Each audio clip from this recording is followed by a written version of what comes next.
Okay အားလုံးပဲမင်္ဂလာပါကျွန်တော်တို့ display page ကနေပြန်လည်ကြိုဆိုလိုက်ပါတယ်ကျွန်တော်တို့ display page ရဆိုရင်တော့ Starlink Pay တွေကိုမိတ်ဆွေတို့ဒီနိုင်ငံခြားအကောင့်နိုင်ငံခြား Visa Card မရှိတဲ့သူတွေနိုင်ငံခြားမိတ်ဆွေမရှိတဲ့သူတွေအတွက်ကျွန်တော်တို့ကကြားရကနေ KBZ Pay, Web Pay, AR Pay စတဲ့ local pay တွေနဲ့ပဲလွယ်လွယ်ကူ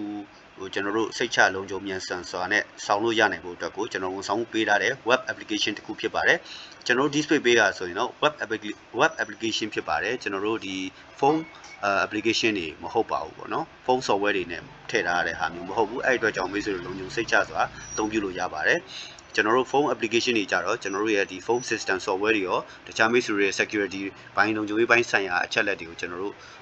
့အနေနဲ့ရှိနိုင်တဲ့အတွက်ကြောင့်ကျွန်တော်တို့ phone application တွေနဲ့မထည့်ထားပါဘူးကျွန်တော်တို့ဒီ web apps အနေနဲ့ပဲကျွန်တော်တို့ထည့်ထားတာဖြစ်ပါတယ်အဲဒီလိုကျွန်တော်တို့ရဲ့ display page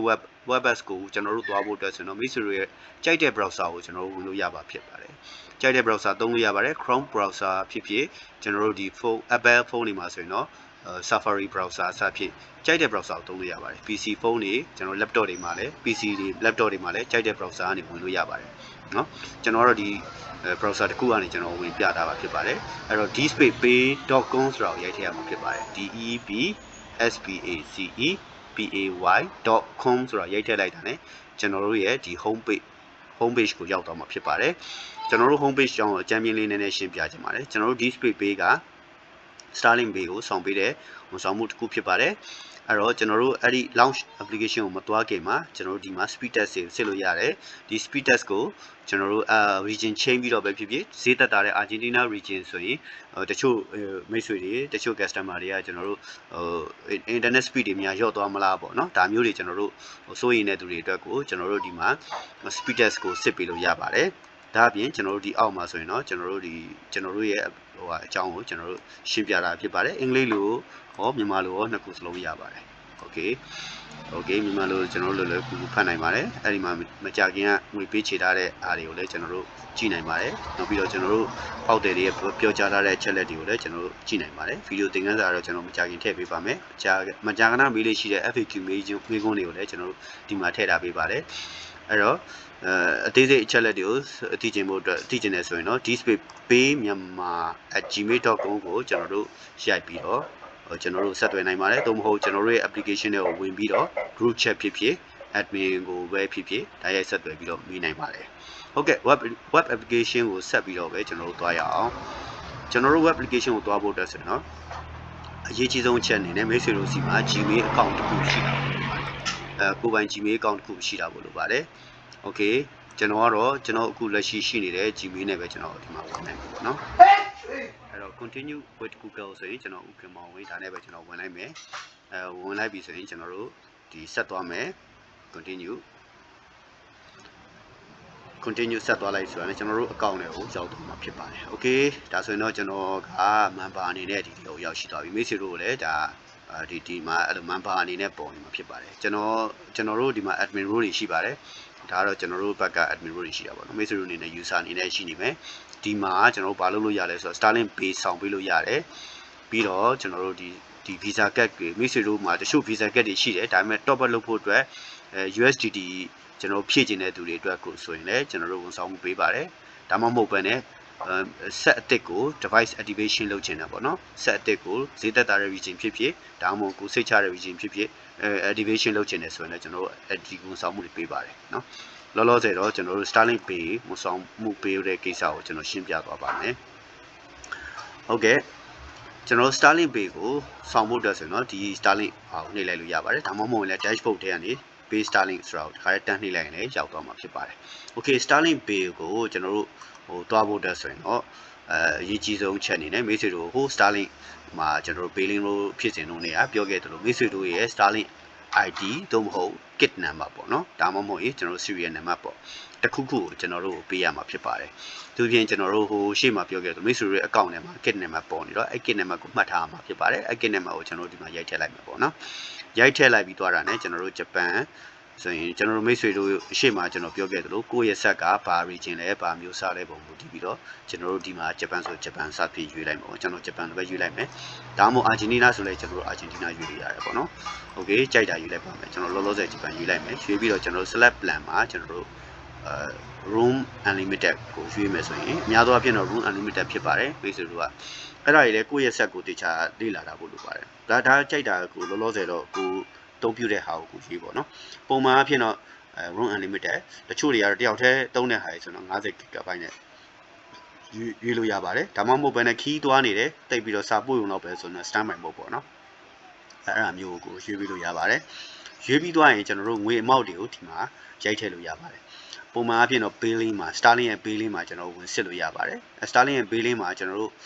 ကိုယ့်ရဲ့အမောက်တွေကိုကိုဝင်ပြီးတော့စစ်ဆေးလို့ရပါတယ်ဒါပေမဲ့တစ်ခုရှိတာကမိတ်ဆွေတို့ရဲ့တချို့ promotion တွေရှိတယ်ဆိုရင်တော့ကိုတစ်ခုတယောက်နဲ့တယောက်အမောက်ချင်းမတူပါဘူးဂျပန်ဆိုရင်ကျွန်တော်တို့ဂျပန်မှာပဲ14000နဲ့400ရှိပါတယ်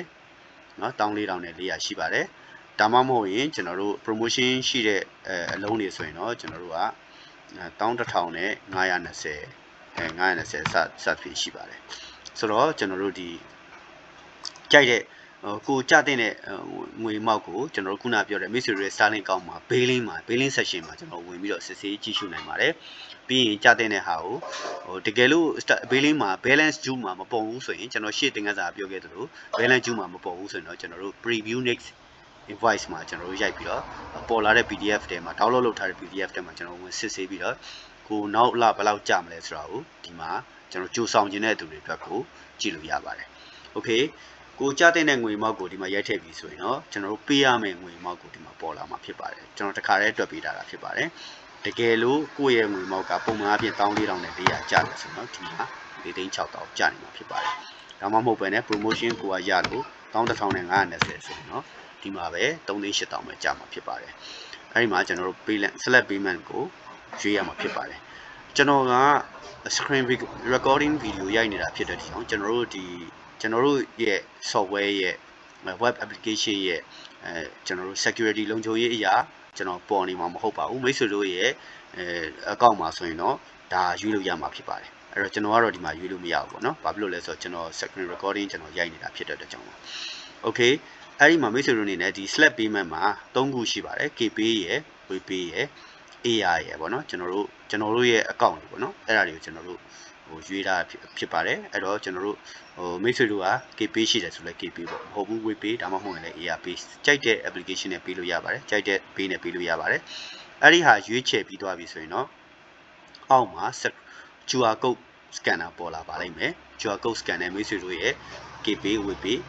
AR Pay ကြိုက်တဲ့ Pay နဲ့ကျွန်တော်တို့ scan ဖတ်ပြီး QR code scan ဖတ်ပြီးတော့ပေးလို့ရပါတယ်အဲ့ဒီမှာကျွန်တော်တစ်ဆက်တည်းပြောလို့တာ promotion code တွေကျွန်တော်ရှိပါတယ်ဒီ promotion code တွေကတော့ကျွန်တော်တို့ဒီ Facebook တို့ Instagram တို့ YouTube တို့ TikTok တို့ကျွန်တော်တို့စသဖြင့်social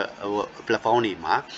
ကျွန်တော်တို့ကြော်ညာထားတဲ့ဟာတွေမှာကျွန်တော်တို့ like တွေ share လုပ်မယ် comment တွေကိုရေးမယ်ပြီးတော့ကျွန်တော်တို့ subscription တွေလုပ်မယ် follow တွေလုပ်မယ်စသဖြင့်အဲ့လိုတွေကျွန်တော်တို့လုပ်ပြီးသွားတဲ့သူတွေကိုကျွန်တော်လုပ်ပြီးသွားတဲ့သူတွေကသူတို့လုပ်ပြီးသွားအကြောင်းကို